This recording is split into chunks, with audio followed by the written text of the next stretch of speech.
What up, what up? How y'all doing? We're going to be venturing off to my destination today. You guys are coming with me to Costco, where brave souls will not venture.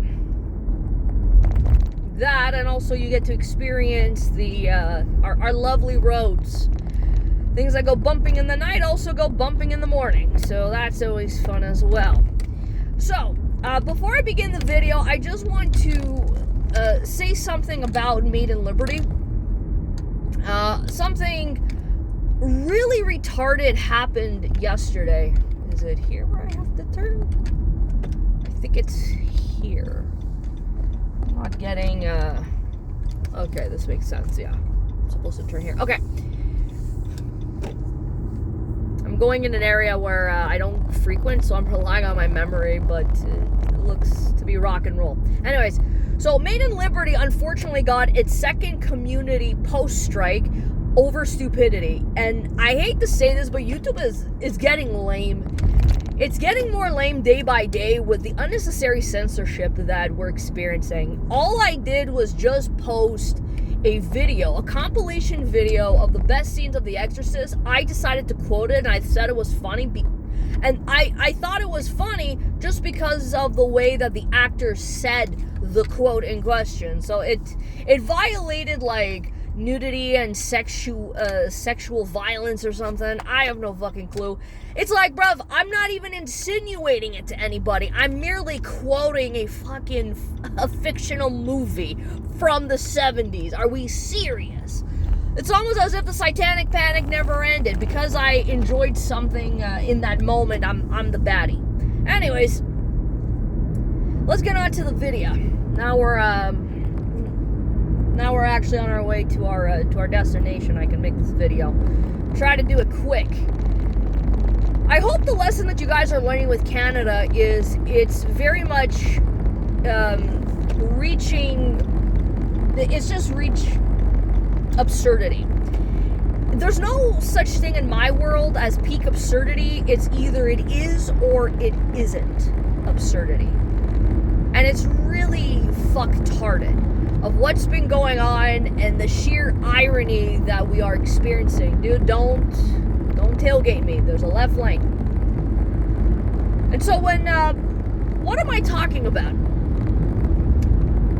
The No Kings Movement. I didn't even know what the fuck this was. I only knew about it for the last 48 hours thanks to Styx.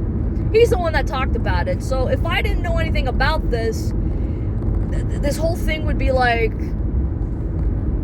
okay, well, I don't get the point of it.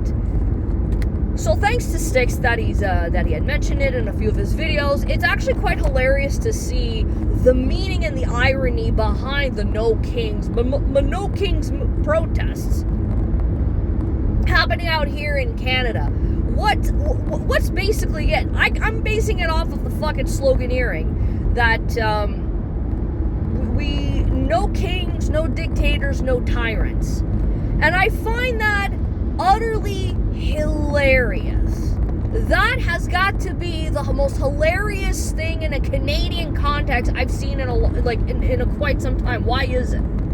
Because first of all, the things that I saw online, a few videos, you saw a lot of these Gen X boomer yuppies protesting this out in fucking Toronto. Then you have it over here in Montreal. The protest was happening when I was at work, actually, which is unfortunate. Otherwise, I would have, if I wasn't working yesterday and I had known about it, I probably would have made the point to go down there and start mocking these fucking people. The only one protest I've ever been in was the climate protest that happened a few years ago where Black Metal Greta was out doing her North American tour. And I just happened to be on Mount Royal that day. Like, I intentionally went to Mount Royal, and then I had to head back to work just to see what this thing was about. And it was interesting to see, but it was a little bit surreal because I wasn't quite sure what to expect. And so, what I find very ironic about this is it doesn't make any sense. You know, it doesn't make sense because where are people's minds at? Where are people's fucking minds behind the irony when it comes to this. And it's hilarious. I don't think you guys realize how much of a mischievous trickster smile I had when I was watching these fucking videos. No kings, no dictators, no tyrants. Guys, are you fucking for real? Are we for real here? You idiots live in Canada. You don't have the fucking bitch anymore as the head of state. You have King Charles, who also sold you guys out to the globalists. They're all in on it. Like, what is this fucking bullshit? No kings. You literally live in a fucking country that has the king as the head of state. But it's not that much different if you're, let's say, a president or any authority figure that is ruling like a king. I mean, I get the point behind that, but do you guys not see the hilarity with the no tyrants part? The no tyrants. Did you forget that Canada is a fucking dictatorship? The last 3-4 elections that we had, selections, were merely that. They've already picked your champion. That's what they fucking did up here in Canada. It's not a coincidence that the first time Cuban Fabio ended up getting a majority, and then from there it started to trickle down, and he somehow managed to clutch on to the hearts of Canadians, and then Comrade Carney ends up winning.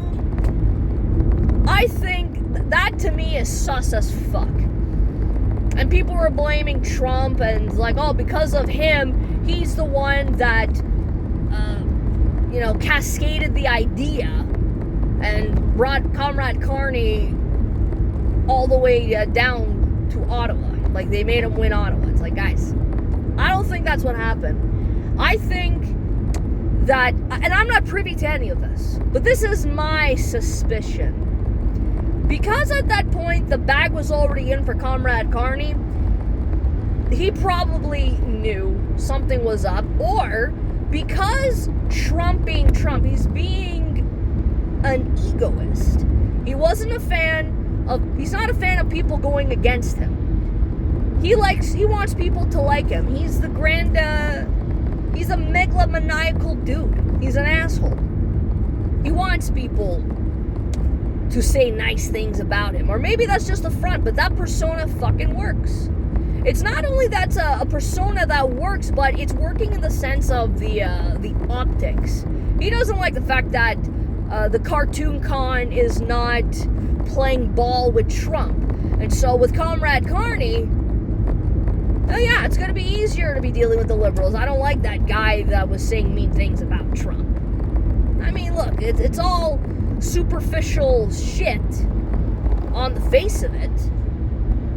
But at the end of the night, I'm of that opinion, but me being a bit conspiratorial, I think the selection was already in the bag for Comrade Carney, so what's the fucking point of me, reading more into it? I have no proof.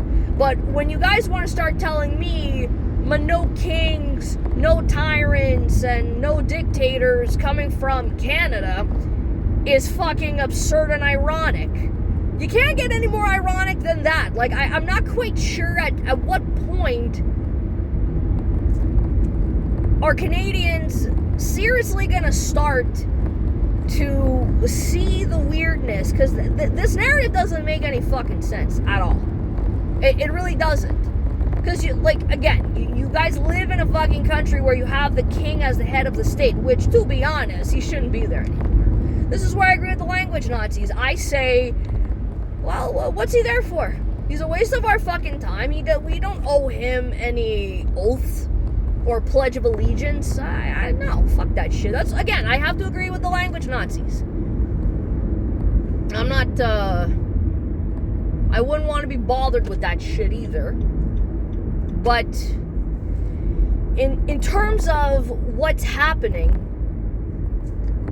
I think people are just trying to go about, like, for me, what I also find funny has to do with the people that are actually protesting. There was this one video of a dude who called himself the Antifa superhero. That was actually pretty funny.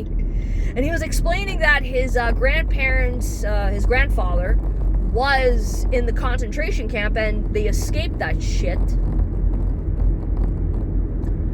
And now he is out here living a life in Canada and is against and trying to undo what Trump is doing to the United States, which I find really weird. And the fact that this guy said this leads me to believe, oh, he's nothing but a fucking Beetlejuice. Like, dude, it's so hilarious that these guys have absolutely nothing going on. He looks like, to me, he seems and sounds like he's Gen X, and he has nothing better to do. Like, bruv, you're literally dressing up like Captain America, and you're calling yourself the Antifa superhero since 1942. Like, am I reading it badly? Am I not reading it correctly? Because I find that to be fucking ironic.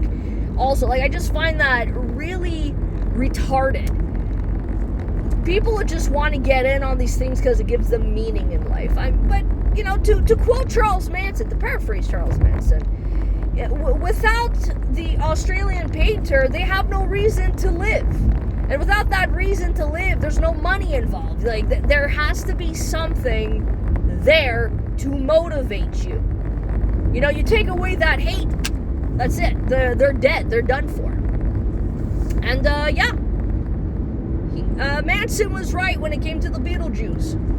Now, we can have a conversation, it's not going to be a long one, concerning if this guy is, if this guy has been MK Ultra'd or not. Like, is he like a plant or something? I have no fucking clue. Like, the things that this guy was fucking saying was like, whoa, bro.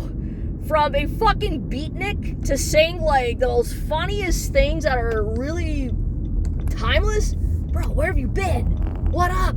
It's kind of fucked up if you really think about it. But yeah, all of this to say the No Kings movement in Canada is nothing but theatrics. It's fucking ironic. I have nothing else more to say about it. It's just ironic. The more time goes on, the more ridiculous this fucking country is showing itself to be. And to be honest, I don't know how much longer I could be around these fucking yuppies. I don't know anymore.